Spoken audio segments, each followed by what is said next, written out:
नज़रिन, हाथ में माइक और ज़बान पर मोहब्बत का पैगाम, ये दास्तान नहीं हकीकत है और कहानी है स्ट्रीट सिंगर आमिर हाशमी की, जिसने मोहब्बत के ज़रिए पाकिस्तान और भारत में यकसां नाम कमाया। महदूद वसाइल से तालिब इल्म की हैसियत से लंदन में आंखों में ख्वाब सजाए, बुलंद हौसले और करीबी अफराद की पजीराई से अपना लोहा मनवाने वाले नौजवान आर्टिस्ट आमिर हाशमी दुनिया न्यूज़ फोरम के मेहमान बने। उन्होंने क्या कहा, आइए जानते हैं। बिस्मिल्लाहिर्रहमानिर्रहीम। दुनिया फोरम के साथ मैं हूं वसीम सलाम। हर फोरम में हमारी कोशिश ये रहती है कि हम बरतानिया भर से कोई ऐसा छुपा हुआ टैलेंट या कोई एक ऐसा हुनर निकाल के लाएं कि जिससे आपकी अगर मुलाकात करवाएं तो आपको लगे कि ये कुछ हट के है, कुछ मुख्तलिफ है, कुछ नया है। आज मेरे साथ एक ऐसा नौजवान मौजूद है जिसने अपनी ज़िंदगी का आगाज़ लाहौर में किया, एक आम नौजवान की तरह, और उस सफ़र को जारी रखे हुए फिर वो लंदन आता है और अपने ख्वाबों की तकमील के लिए कोशिशें करता है, लोगों से बातें करता है, ठोकरें खाता है।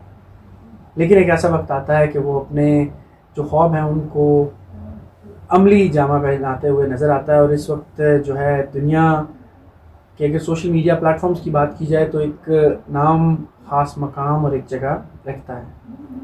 आपका वक्त देने का बहुत बहुत शुक्रिया। सबसे पहले तो मुझे ये बताएं कि आपका ताल्लुक़ कहाँ से है, पाकिस्तान के किस शहर से है, और लंदन कैसे आना हुआ? सबसे पहले तो बहुत शुक्रिया दुनिया न्यूज़ का, आप लोगों ने इनवाइट किया। तो मेरा ताल्लुक़ पाकिस्तान के शहर लाहौर से है। वहीं पे मैं पैदा हुआ था और वहीं का एक कॉलेज है, पंजाब कॉलेज, जहाँ से मैंने स्टडी की, जो कि हमारे मियाँ अमीर महमूद साहब का ही है। जैसा कि मुझे बड़ा अच्छा लगा जब मुझे पता चला कि मेरा पहला ऑफिशियल इंटरव्यू दुनिया न्यूज़ लेने जा रही है, जिनके ही कॉलेज से मैं पढ़ा हूँ। तो मुझे सबसे पहले इस चीज़ की बड़ी खुशी हुई। तो मेरा स्टार्ट लाहौर से ही हुआ, वहीं पे पैदा हुआ मैं। अच्छा, लंदन आपने बताया कि 2021 में ग़ालिबन आप आए। यहाँ पे ऐसे ऐसे लोग भी आबाद हैं जो सदियों यहाँ पे रहे लेकिन उनको कोई नहीं जानता। कुछ साल पहले आपका यहाँ पे आना हुआ और आपने बताया कि आप बड़े अनफॉर्चुनेट से हालात में आए। इंटरव्यू से पहले आप मुझे बता रहे थे कि आप टोटल मेरा ख्याल है 100 पाउंड जो है वो पाकिस्तान से लेके आए। तो फिर इतने शॉर्ट टाइम में आपने अपने आप को किस तरह इतना स्टेबलाइज़ किया, और उस सफ़र के बारे में हमें थोड़ा बताएं। बेसिकली जब मैं वैसे मैं 22 में आया हूँ लंदन में, अक्टूबर में। तो जब मैं आया था यहाँ पे मेरा कोई प्लान नहीं था। मैंने आज तक अपनी ज़िंदगी में किसी चीज़ को प्लान नहीं किया। जो भी चलता जा रहा है बस ऐसे ही है, कभी कुछ प्लान नहीं किया मैंने।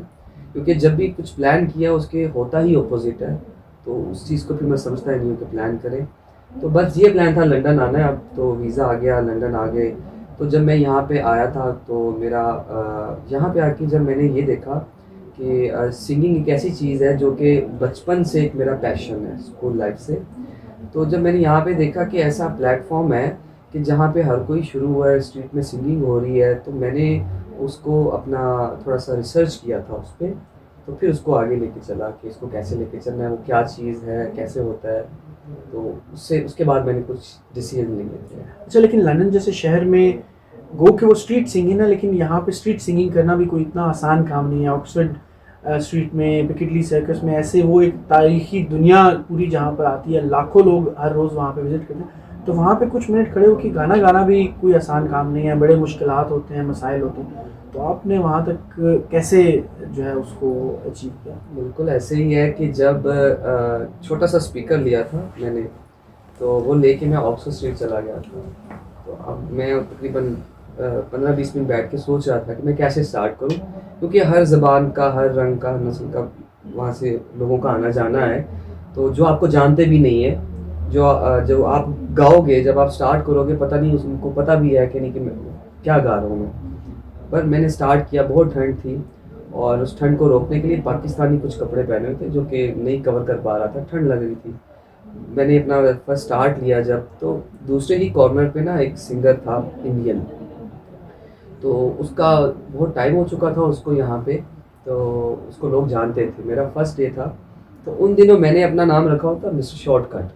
मैं अपना रियल नाम नहीं रखा क्योंकि मुझे वैसे ही कुछ फैमिली में ना शॉर्टकट कहते हैं कि हर चीज़ में ना मैं शॉर्टकट करता हूँ। तो उस लड़के ने जब स्टार्ट किया तो क्राउडी था, उसका स्पीकर भी बड़ा था, सिस्टम बड़ा था, मेरा छोटा था। मेरे पास दो लोग खड़े थे, एक लड़का था और एक लड़की थी। तो थोड़ी देर बाद ही ना क्राउड ही हो गया, मेरा सारा क्राउड इधर आ गया। तो थोड़ा उस दिन जब मैं गा था, मैं किसी तरह गा नहीं पा रहा था। आज भी वो वीडियो मेरे पास है। अभी भी थोड़ा सा कमज़ोर ही हूँ मैं, लेकिन तब मैं बहुत ज़्यादा होता था जब मैं नया नया आया था। थोड़ा डिप्रेशन में था, एंजाइटी में था, फैमिली से दूर था। तो जब क्राउड सारा मेरे पास आया तो वो पता चला बाद में वो लड़का लाइव आके थोड़ा सा मजाक में ये बात कर रहा है कि मेरा जब मैं शो कर रहा था तो मेरे लोग इसलिए चले गए कि मेरा स्पीकर बंद हो गया था, तो मेरा क्राउड उधर चला गया। तो वो चीज़ मैंने अपने माइंड में रखी। तो ऑक्सफोर्ड स्ट्रीट में मैं करता रहा इसी तरह परफॉर्म उस छोटे स्पीकर से।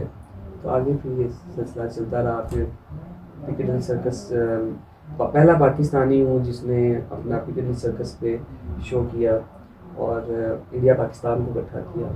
बस इसी तरह से मेरा अगला पॉइंट यही था कि आजकल नफरतों के दौर में जहाँ हर जगह पे बंटवारा करने वाले लोग, लड़ाई करवाने वाले लोग और खड़े होकर तमाशा देखने वाले लोग मौजूद हैं, वहाँ पे आपको जंग के दौरान भी इवन पाकिस्तान और इंडिया और पाकिस्तानी और इंडियंस को इकट्ठा करने का कैसे सूझा, और आपने उसको प्रैक्टिकली, हालांकि बड़ा हार्ड होता है कि दो एक्सट्रीम नेशंस हैं उनको इकट्ठा करना और यकजा करके बिठाना, उनके ट्रिप्स करवाने, उनके इवेंट्स करवाने, ये कैसे ख्याल आया और ये कैसे किया? बेसिकली ये शौक मुझे ना वैसे शुरू से है, लोगों को इकट्ठा करना।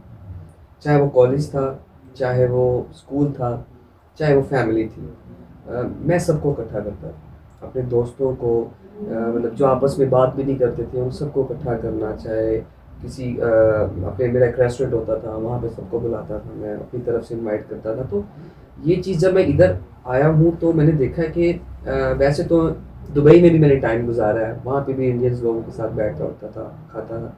लेकिन जब इस चीज़ में मैं आया हूँ ना, तो मैंने देखा कि पिकेडिली सर्कस पे सिर्फ पाकिस्तानी नहीं मुझे ज्वाइन करते। मुझे अगर किसी चीज़ ने ज़्यादा मुझे सपोर्ट किया है मेरे सोशल हैंडल्स में, जिस तरह इंस्टाग्राम है, वो सबसे ज़्यादा इंडियंस हैं।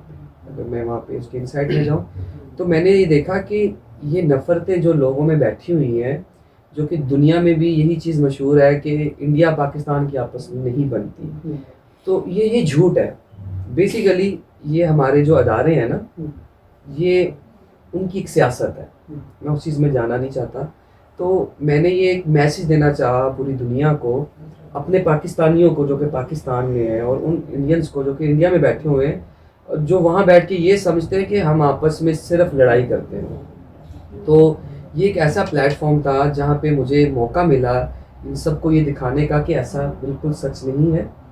और ये पहली दफ़ा ऐसा हुआ है कि देखें, ये वो कंट्री है जिसने पाकिस्तान और इंडिया को अलग किया, ये कहा जाता है, ठीक है। अगर हिस्ट्री में देखें तो उसी कंट्री में पाकिस्तान इंडिया को इकट्ठा करना और दोनों के झंडों को लहराना और दोनों को इकट्ठा करके उनकी इंडिपेंडेंस डे को मनाना, ये मेरे लिए एक बहुत बड़ा चैलेंज था, जो मैंने अल्हम्दुलिल्लाह पूरा किया और पूरी दुनिया में ये मैसेज दिया कि हम लोग वैसे एक ही हैं, हमारी कोई लड़ाई नहीं है। ये जो सिर्फ बॉर्डर्स हैं दरमियान में जो कि फाइटिंग हो रही है, लड़ाई, हम एक दूसरे से बहुत प्यार करते हैं, बहुत प्यार करते हैं। तो ये मैसेज देने का मैं सक्सेसफुल हुआ। और जब मैंने पहला शो किया था तो उसमें इंडियंस कम थे। बहुत शुक्रिया। शायर ने कहा था कि ज़रा नम हो तो ये मिट्टी बड़ी ज़रखेज़ है। ये नौजवान उसी की एक अमली नमूना हमारे सामने है, जिसने यहाँ पर आके ना सिर्फ अपने सिंगिंग करियर को जो है वो परवान चढ़ाया, बल्कि आज के इस अफरा तफरी के दौर में और नफ्सा नफसी के आलम में लोगों को इकट्ठा बिठाया, पाकिस्तानी और इंडियंस उनको इकट्ठा बिठाया, जंग के दिनों में उनको इकट्ठा किया, और ना सिर्फ लोगों को इकट्ठा किया बल्कि साथ ही साथ अपने कल्चर को यहाँ पे प्रमोट किया और उन लोगों को एक फैमिली माहौल देने की कोशिश की कि जिनकी अपनी फैमिलीज यहाँ पे नहीं है, जो ये समझते थे कि हम दयारे गैर में रहते हैं, गैरों के साथ रहते हैं, उन्हें अपनायत वाला माहौल दिया।